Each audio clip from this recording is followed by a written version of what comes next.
the panel discussion was going to have, apart from someone from Beyond Carlton, someone also high up, a leader in the Karnataka Fire and Emergency Services who unfortunately hasn't been able to join us today. So I'm really excited to continue on with the panel discussion and invite the founding trustee and president of Beyond Carlton, Uday, to come on stage and talk. And I must tell you, as you know, I know this from personal experience, that Uday has shied away from speaking at the memorial events because obviously this is a very personal and sad moment, sad day of the year for him and the family. But I think it's important to hear from him about the big efforts and the big achievements in the last 5 years at Beyond Carlton and their vision going forward, because I think this movement has just begun. This is not about the individuals, the friends and families of the individuals who lost their lives. It has to go beyond. It is about you and me and a lot more individuals in India getting involved, and the importance of fire safety and much more changes coming about in favor of fire safety in India as a country. So, Uday, welcome to the stage. Today. Thank you. Thank you all for coming and giving us your time. I think that itself is a moment of faith in this cause, and that's really what we wish and hope will grow larger as we move forward. Uday, obviously the first question is, I think it's important for all of us to know about the big efforts and achievements since Beyond Carlton. 5 years, there's a lot of effort and energy that's gone in.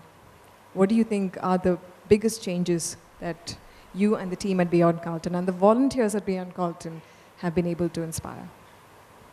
Actually, kind of looking back over 5 years, we came out of a tragedy, and it wasn't something that 5 of us got together one morning and said, we need to go and fight fire safety.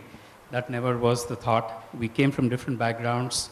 A lot of us had lost somebody, and maybe I'll just share with you some lessons we've learned. And I could kind of see a mirror image of what's happening with us from what Ravi was just speaking. When we set out to do this, we didn't even know how far we'd go 5 years ago. We didn't know what to do next, much like Ravi was giving us some examples. We just didn't want another fire like Carlton to happen. That was the only single objective we had. So we were 5 or 6 of us well-minded people who said we needed to make this change. And then, much like everything else, I'm sure with every other cause, there were people around us, as in there are always skeptics around, who said, no, I don't think you should.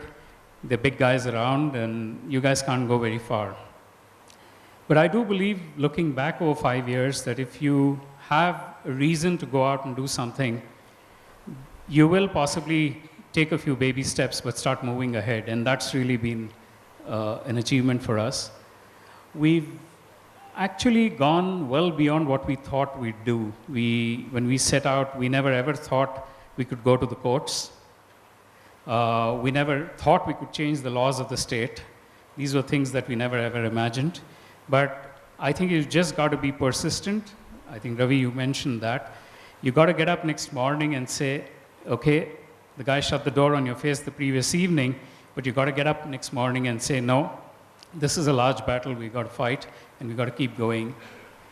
We are also surprised. When we started, we didn't even know whether we'd get any support. We just thought it'd be a bunch of 5 citizens trying to go out and achieve things. But if you do have a sincere reason for doing what you're doing, the lesson I've learned out of this is there will be support that will come your way. You don't have to ask for it. You just got to raise your hand, and people will stand up in line and go out and offer you that support.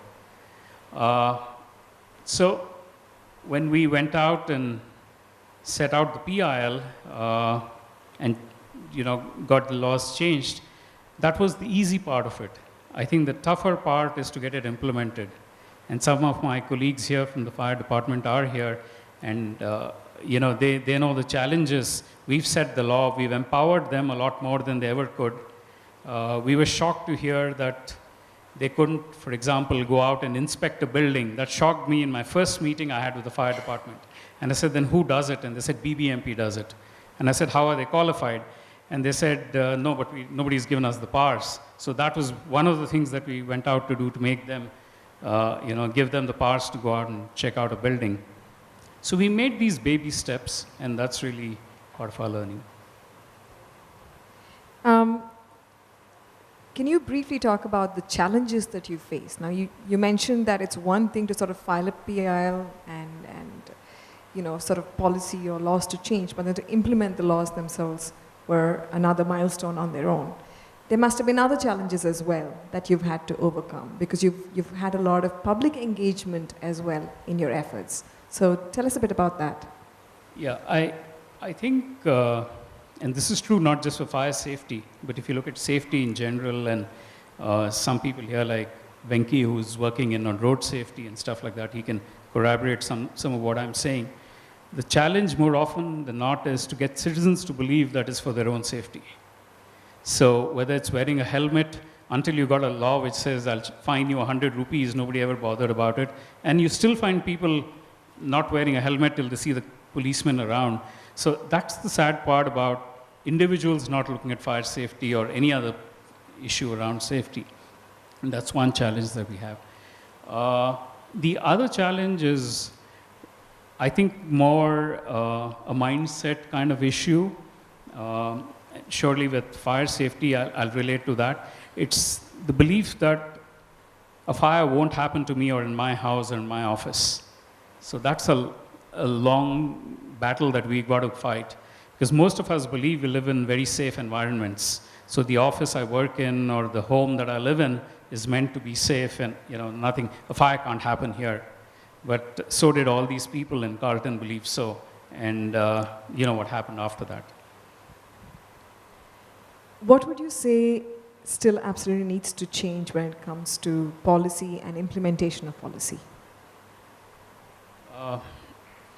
I think we need not just a state law, but issues of public safety need to be handled at a larger platform, maybe a national law of sorts. While it may be a state subject, we do need to ensure that while there are things like the National Building Code that exist, and therefore issues around fire safety are built into it, not every state in India has actually followed the National Building Code. We are fortunate that Karnataka as a state has followed it.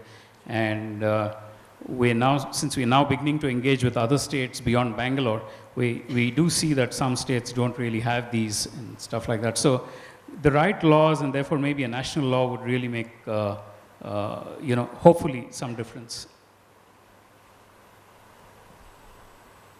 And what would you say is your grand vision with Beyond Carlton, if you were to look at it from, let's say, from the point of view of 10 to 15 years from now? Because the first 5 years were the most crucial and possibly the hardest part of the journey to even bring it about and bring it as far as all of you at Beyond Carlton have. What is the big vision? And obviously, a vision that involves a whole lot more people than are already involved. Yeah, I do believe that our hope is that we can actually put fire safety on a discussion table. It currently isn't. At best, it's at forums where people talk about various issues around safety, and there's one little line around fire safety. But with the number of deaths that are happening, I think it's as important as any other element of public safety. But more importantly, I think when we look back over 5 years, and one of the lessons we've learned is to be consistent with what you're doing. We're now being recognized as the only go-to body within India for anything to do with fire safety from a citizen's perspective. And that, I think, should help us actually catapult ourselves into a national scheme of things.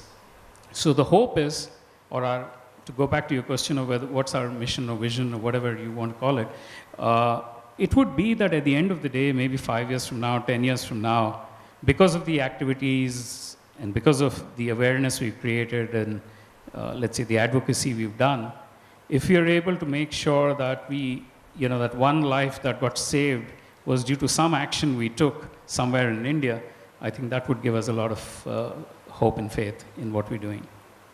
Thank you. Thank you so much, Uday. Thank you for coming on stage and sharing with us. Thank you. Thanks. Thank you.